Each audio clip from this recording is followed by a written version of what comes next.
வேலையை முடிச்சுட்டு ராணா குருவி வீட்டுக்கு திரும்பும் போது சரியான மழை பெஞ்சுக்கிட்டு இருந்தது. ராணா குருவி சீக்கிரமா வீட்டுக்கு போகணுங்கிற எண்ணத்துல மழையில நனைஞ்சுக்கிட்டே பறந்து போய்கிட்டு இருந்தது. ராணாஜி, குக்குவுக்கு சாயங்காலத்துல இருந்து காய்ச்சல் அடிக்குது, அவன் எதையுமே சாப்பிடல.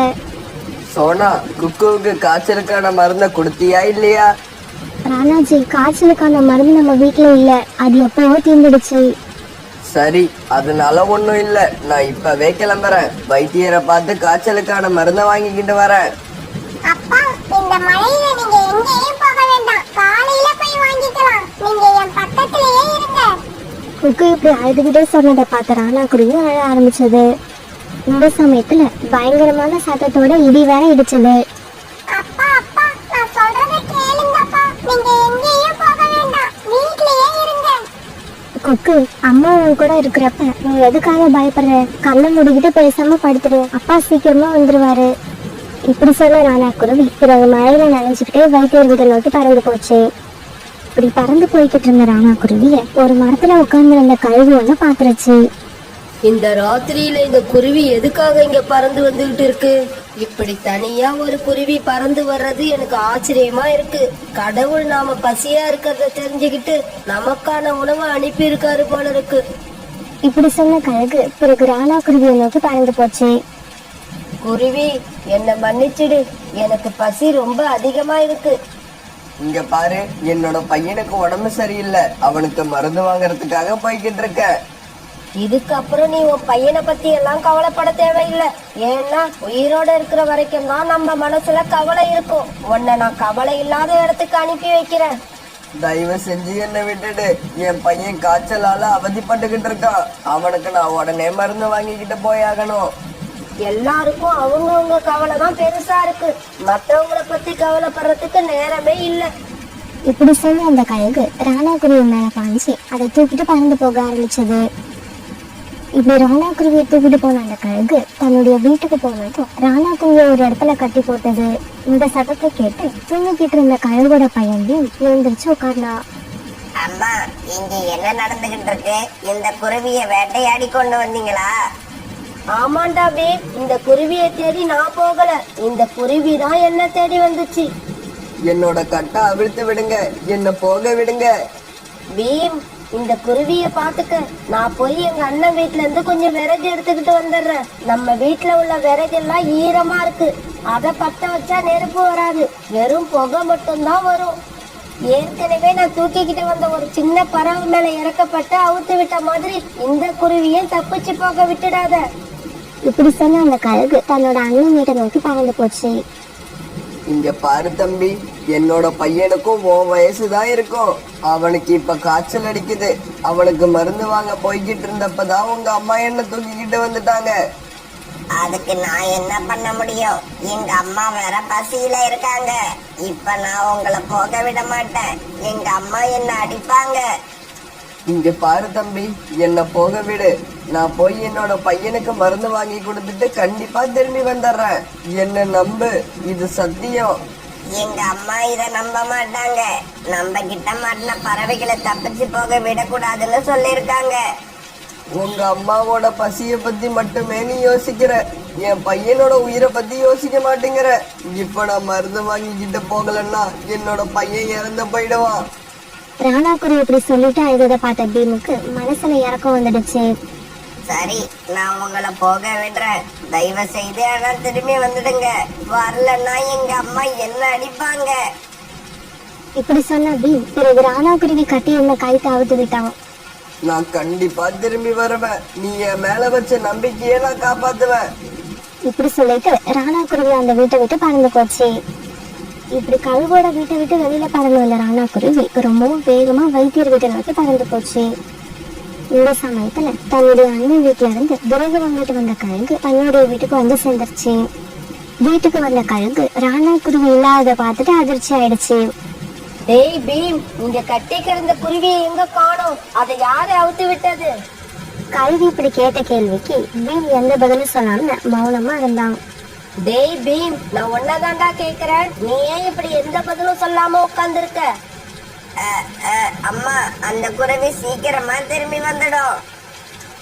பீம் சொன்னது கேட்டு கோவமான அந்த கழுகு பீமுக்கு ஓங்கி ஒரு அறை கொடுத்தது. திரும்பி வந்துடுமா திரும்பி?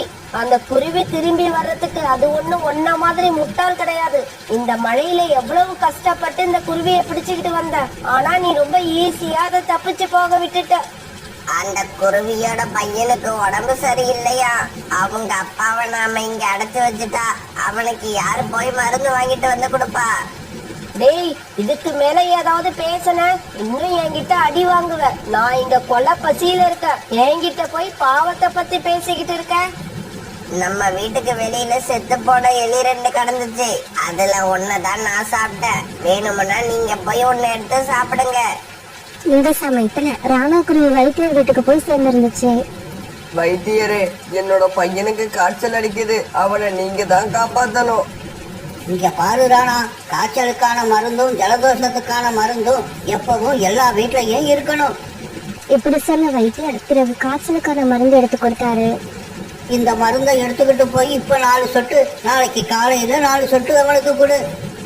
இந்த மருந்தை எடுத்துக்கிட்டு ராணா குருவி வேகமா தன்னோட வீட்டுக்கு பறந்து போச்சு.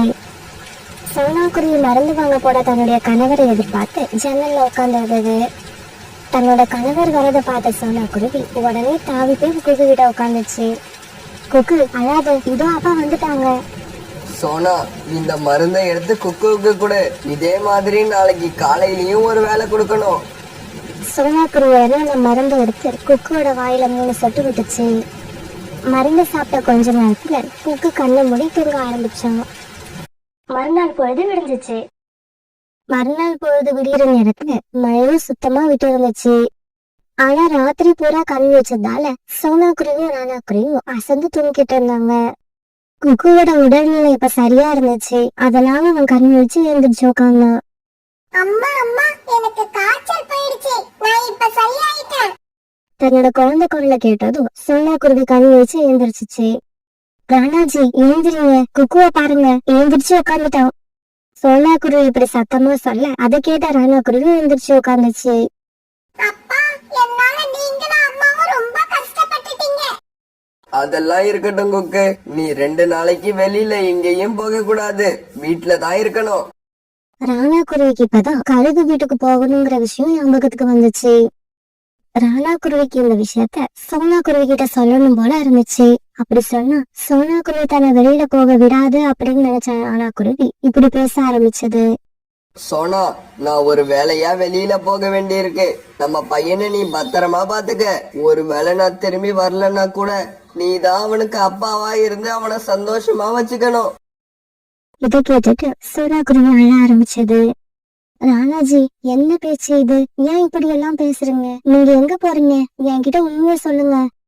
சோனா குருவி இப்படி கேட்டதும் அதுக்கு மேல உண்மையை மறைக்க முடியாத ராணா குருவி நடந்த விஷயத்தையெல்லாம் சோனா குருவி கிட்ட சொல்லுச்சு. ராணாஜி, நீங்க வீட்லயே இருங்க, உங்களுக்கு பதிலா நான் அங்க போறேன். இங்க பாரு சோனா, ஒரு அம்மாவால அப்பாவா இருக்க முடியும், ஆனா ஒரு அப்பாவால சரியான அம்மாவா இருக்க முடியாது. இப்படி சொன்ன ராணா குருவி உடனே வீட்டை விட்டு வெளியில பறந்து போயிடுச்சு. இப்படி பறந்து போன ராணா குருவி கழுகு வீட்டுக்கு போய் சேர்ந்தப்ப பீம் தன்னோட வீட்டு வாசல்ல உட்கார்ந்து இருந்தான். தம்பி, நான் வந்துட்டேன். உன்கிட்ட சொன்ன மாதிரியே நான் திரும்பி வந்துட்டேன். அங்கிள், நீங்க திரும்பி வருவீங்கன்னு நான் நினைக்கவே இல்ல. பீம் இப்படி சொல்லிக்கிட்டு இருக்கப்ப அவங்க அம்மாவும் அங்க வந்துருச்சு. அம்மா, நான் சொன்னேன்ல, அதே மாதிரி அந்த அங்கிள் திரும்பி வந்துட்டாரு பாருங்க. இங்க பாருங்க, இப்ப நான் சந்தோஷமா இருக்கேன். என்னோட பையன் உடல்நிலையும் சரியாயிடுச்சு. அதனாலதான் உங்ககிட்ட சொன்ன மாதிரியே திரும்பி வந்துட்டேன். இப்ப நான் என்னோட உயிரை விட தயாராயிட்டேன். இதே சமயத்துல சோனா குருவியும் இந்த இடத்துக்கு வந்து சேர்ந்துருச்சு. வேண்டாம், என்னோட கணவரை விட்டுடு, என்ன எடுத்துக்க, என்ன கொண்டு தின்னு உன்னோட பசிய போக்கிக்க.